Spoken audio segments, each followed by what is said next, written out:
जम्मू कश्मीर सरकार का एक बड़ा फैसला, एलजी इंतज़ामिया की जानिब से उन तमाम लोगों को ज़मीनें दी जाएंगी जिन लोगों के पास ज़मीनें नहीं हैं, जो लैंडलेस लोग हैं, उन्हें अब घर के साथ साथ ज़मीन भी अलॉट की जाएगी। और इसी हवाले से जम्मू कश्मीर के अंदर जो एलजी एडमिनिस्ट्रेशन है उनकी जानिब से लैंड अलॉटमेंट पॉलिसी को बना दिया गया है और इस पॉलिसी को बहुत जल्दी जो है वो इशू कर दिया जाएगा। जम्मू कश्मीर के अंदर क्या होता था पहले कि जिसके पास ज़मीन थी उसे प्रधानमंत्री आवास योजना के तहत जो है, आवास योजना के तहत जो है वो मकान बना कर दिया जाता था, लेकिन वो लोग इसी तरीके से रह जाते थे जिन लोगों के पास ज़मीनें नहीं थी, क्योंकि उन लोगों के पास ज़मीन नहीं थी तो साफ जाहिर सी बात है कि मकान कहाँ पे वो बनाते। लेकिन अब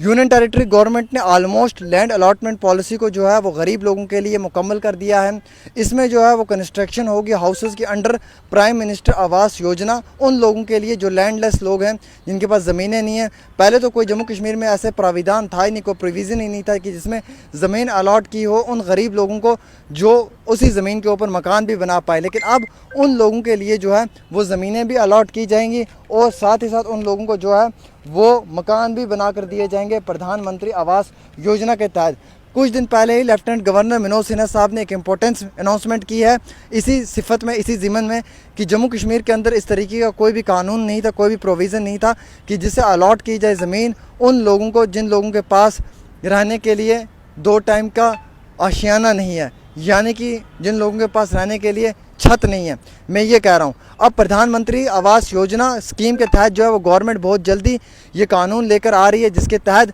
लैंडलेस पीपल को जो है वो घर भी दिया जाएगा और ज़मीन भी दी जाएगी। हालांकि ज़राए ने हमें ये बताया है कि एडमिनिस्ट्रेशन रेडी हो चुकी है इन तमाम कानूनों के साथ और अलॉट की जाएगी गवर्नमेंट लैंड उन लैंडलेस लोगों को जिनके पास ज़मीनें नहीं हैं और उन्हें जो है वो उसके साथ साथ मकान भी बना कर दिए जाएंगे प्रधानमंत्री आवास योजना के तहत, चाहे वो अर्बन हो या रूरल एरियाज़ हों, दोनों जगहों पर। जो ये कानून है इनको अप्रूव किया जाएगा एडमिनिस्ट्रेटिव काउंसिल की जानिब से और एडमिनिस्ट्रेटिव काउंसिल को हेड कर रहे हैं लेफ्टिनेंट गवर्नर और उनकी जानिब से लैंड अलॉटमेंट पॉलिसी को जो है वो बना दिया गया है। और एज़ पर सोर्सेज अब गवर्नमेंट किसी भी टाइम इस पॉलिसी को जो है वो यूटिलाइज़ करके तमाम लोगों को जो है वो फ़ायदे दे सकती। जैसे कि एंटी एनक्रोचमेंट ड्राइव जनवरी फरवरी के महीने में चली थी, उसमें जो ज़मीनें रिकवर की गई थी वही ज़मीनें जो हैं वो अब आगे इन गरीब लोगों में बांटी जा सकती हैं, वही ज़मीनें जो हैं वो अब आगे इन गरीब लोगों में तकसीम की जा सकती हैं। उन्हीं स्टेट लैंड्स की अलॉटमेंट करके इन गरीब लोगों को घर बना कर दिए जाएंगे और ये गरीब लोग उन्हीं घरों पर रहेंगे, चाहे वो जम्मू कश्मीर के लोग हों या फिर वो यूपी बिहार से आए हुए लोग हों,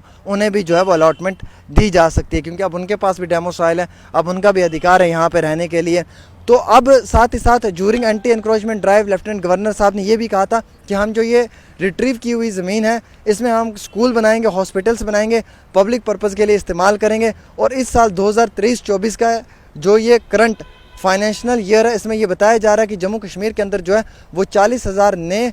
हाउसलेस फैमिलीज़ को जो है वो under prime minister Awas Yojana घर दिए गए हैं, जिसमें कि 18,934 जो है वो यूनिट्स जो है वो कंप्लीट कर लिए गए हैं और जिसमें कि 87,305 IHHLS और 2,500 CSC जो है उनको भी कंस्ट्रक्ट कर दिया गया है।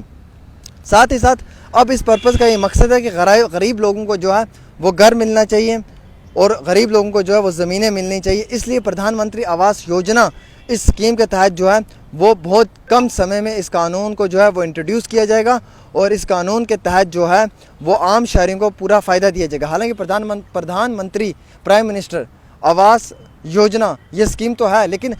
ये जो लैंड अलॉटमेंट स्कीम है ये नहीं थी, अब इसे इंट्रोड्यूस किया जाएगा, यानी कि गरीब लोगों को जो है वो सरकारी ज़मीनें अलॉट की जाएंगी और उनमें जो है उनको घर भी बनाकर दिया जाएगा। ये कहना है honourable lieutenant governor Manoj Sinha साहब का और उनके एडमिनिस्ट्रेशन का। फ़िलहाल देखते हैं क्या कुछ मुकम्मल अपडेट निकल कर आती है, वो भी आप तक पहुंचाने की कोशिश करेंगे। अस्सलाम वालेकुम।